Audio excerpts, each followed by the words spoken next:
دنیا کا کوئی کام کر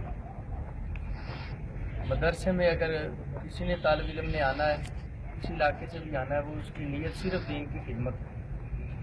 دین کی خدمت کے لیے مدرسے کی طرف رجوع کرے گا تو دنیا و آخرت اس کی اچھی ہوگی، معصومین بھی راضی ہوں گے،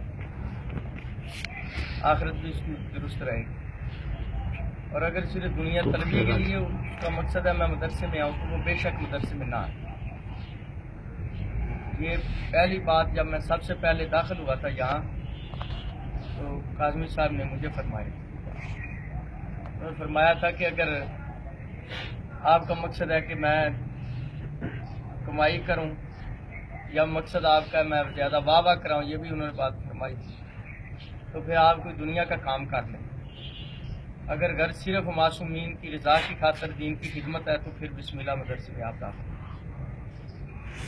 مدرسے میں داخل ہو کر جو پہلا کام ہے وہ سب سے پہلے اساتذہ کا احترام ہے۔ جتنے اساتذہ کرام ہوں، ہر بڑے کا احترام واجب ہے، لیکن اگر اساتذہ کرام سے کچھ سیکھنا ہے تو ان کا احترام ضروری ہے۔ اگر احترام نہیں کیا جائے گا وہ بندہ کبھی کامیاب نہیں ہوگا۔ کسی مسئلے میں اگر اختلاف ہے تو وہ اچھے طریقے سے استاد محترم سے پوچھنے کی کوشش کریں۔ اساتذہ سے جھگڑا کرنا یا عدم احترامی جو ہے وہ ناکامی کا باعث بنتی ہے طالب علم کے لیے۔ اور کوشش ہمیشہ یہی کرنی چاہیے جو قانون مدرسے کا ہے اسی کے مطابق بندہ زندگی گزارے۔ جو استاد جو حکم دیتا ہے کوشش کریں کہ اس کی نافرمانی نہ ہو۔ استاد حقیقی جو استاد ہوتا ہے وہ روحانی باپ ہوتا ہے، بلکہ بعض روایات میں لکھا ہے کہ استاد کا احترام والدین سے بڑھ کے ہے۔ والدین جو ہے وہ پیدا کرتے ہیں، پہلے محسن تو ہیں، لیکن بچے کی تربیت کے لیے اس کو راہ راست پر گامزن کرنے کے لیے والدین کے بعد اساتذہ کا بہت بڑا کردار ہے۔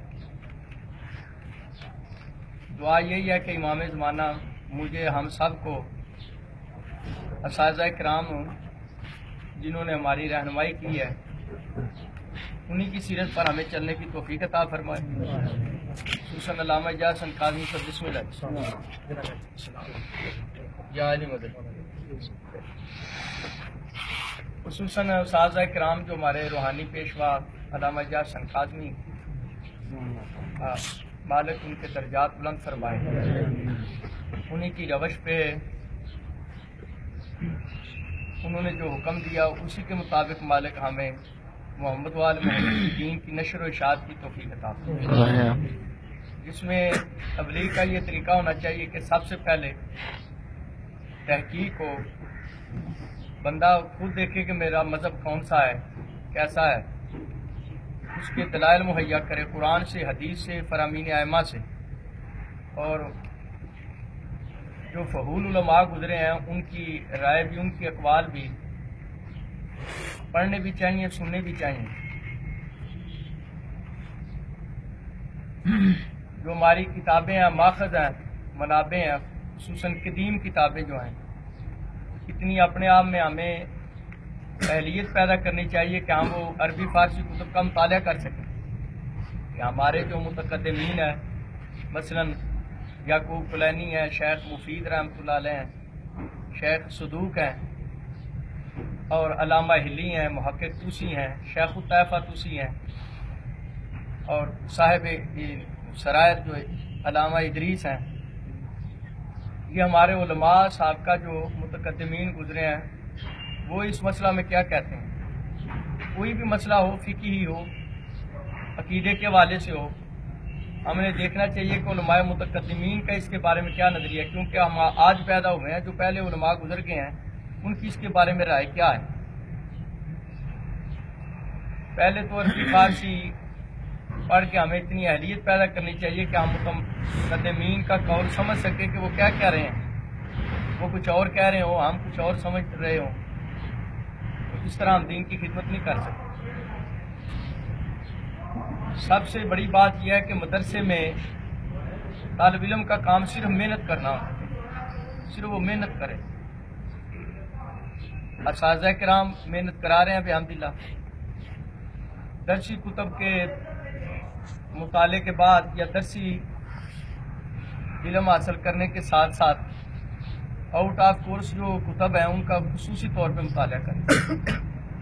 روز کی عادت ہونی چاہیے، کوئی بڑی کتاب نہیں، چھوٹی کتاب 2 صفحے 4 صفحے 5 صفحے اس کا مطالعہ ضرور کرنا چاہیے. علامہ نظر حسین ظفر اللہ مقامہ ان کی بلندی درجات کے لیے صلوات پڑھیں. وہ فرمایا کرتے تھے کہ بیٹا چاہے سونے سے پہلے 5 صفحے پڑھ لیں، 10 صفحے پڑھ لیں، 12 صفحات کا مطالعہ کر لیں. کسی بھی علم میں لائبریری آپ کے پاس ہے اور بہت سی قدیم کتابیں ہیں پاکستان میں. یہ لائبریری جو ہے یہ ایسی ان میں نایاب کتابیں ہیں کہ میں نے بہت سی لائبریریاں دیکھی ہیں جن میں یہ کتب خانے میں نے دیکھے ہیں جن میں یہ کتب نہیں ہیں جو امام زمانہ نے یہ میرے اور آپ کے مدرسے کو یہ عطا فرمائی ہیں. وہ کسی علم میں 4-5 صفحات پڑھ لیں، 12 پڑھ لیں، 14 پڑھ لیں.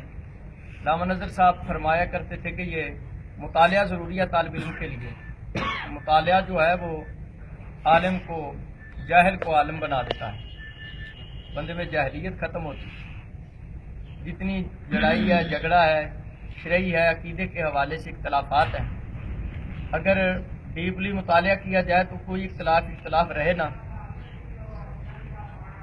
یہ الناس اعداء لما جاہلوا، انسان اسی کے دشمن ہوتے ہیں جس کو وہ جانتے نہیں ہیں. اگر بندہ اپنے اندر عربی فارسی پڑھ کے اہلیت پیدا کر لے، کتب بینی جو ہے اس کو اپنی عادت بنا لے، تو جس چیز سے وہ ناواقف ہے جب وہ کتاب میں پڑھ لے گا جھگڑا پیدا نہیں ہوگا، اختلاف نہیں ہوگا. اصلاحی پہلو ہمیشہ اس کے ذہن میں رہے گا. دعا یہ ہے کہ اللہ پاک آل محمد کا صدقہ ہم سب کو خلوص نیت سے دین کی خدمت کی توفیق عطا فرمائے. اور ہمارا یہ مدرسہ دارالمحمدیہ، اس میں طالب علم امام زمانہ اس طرح کے محنتی پیدا فرمائے کہ یہ تا قیامت اس کا نام مدرسے کا بھی روشن رہے اور ہمارے اساتذہ کرام کا بھی نام روشن رہے. اللہم صلی علی محمد. واقعاً بہت شکریہ.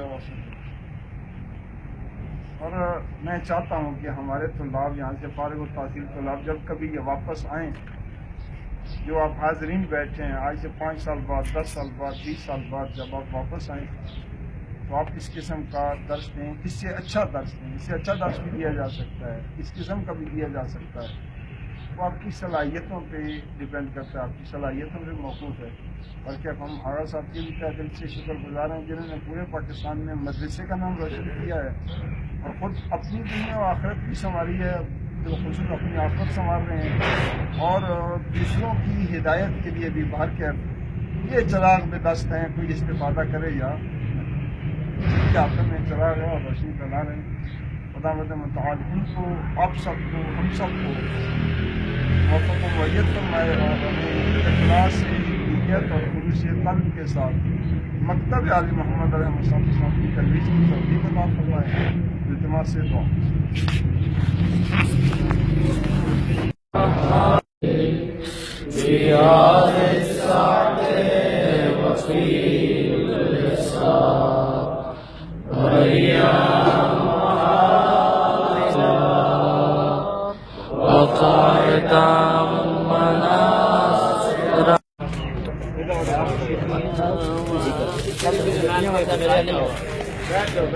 میں اور میں کرکٹ یاد ہے